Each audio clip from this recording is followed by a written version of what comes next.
Bon, ben c'est la 8e victoire consécutivement, c'est pas rien, même s'il faut toujours un peu de réussite ici et là. On peut dire que ces 8 matchs globalement ont été aboutis et le résultat en faveur de l'OM assez logique. Alors Toulouse, c'est une équipe qui joue pas mal désormais, qui autrefois était difficile à manœuvrer et très défensive. Maintenant, elle est plus joueuse et donc plus dangereuse au niveau de l'attaque.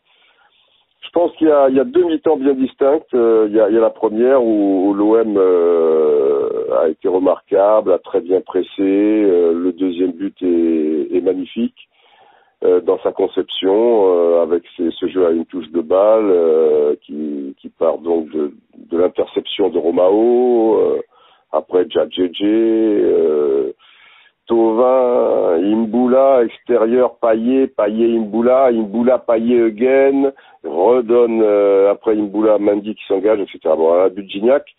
Vraiment, il y avait de quoi se régaler au niveau des yeux et pour les gens qui aiment le football. Après, c'est vrai que peut-être ils sont tombés dans une certaine facilité. Alors c'est là où il va falloir être vigilant.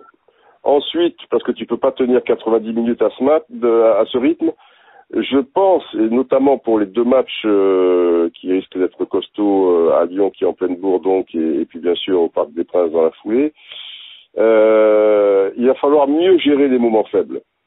Parce qu'il n'est pas normal, à mon sens, que Toulouse,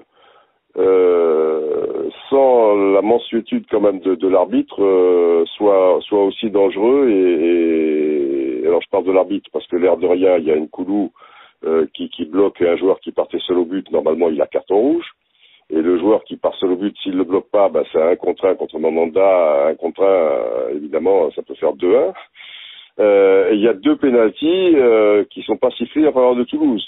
En face, il y a une erreur d'arbitrage en défaveur de l'OM, contre l'OM, puisque Gignac partait seul au but, le gars lève le drapeau, il est un peu sur le côté gauche, alors qu'il n'était pas en jeu. Mais ça veut dire que l'air de rien, à un moment, ils ont perdu le fil de la rencontre. Et ça arrive de temps à autre, mais hier, c'était criant quand même parce que tout ça s'est joué en un quart d'heure. Et je pense que c'est là que l'OM maintenant va devoir être très très très vigilant parce que l'arbitre des fois il verra mieux les choses.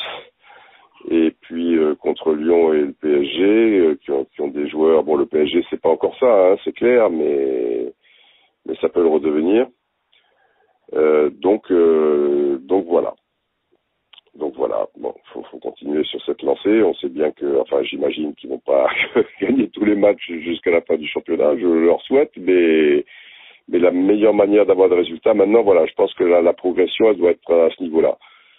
Sinon, et puis s'il y a 2 buts d'avance, pas trop s'enflammer quand même, parce qu'une équipe qui revient à 2-1, après, on doute et c'est très compliqué. Mais bon, évidemment, ça reste très positif.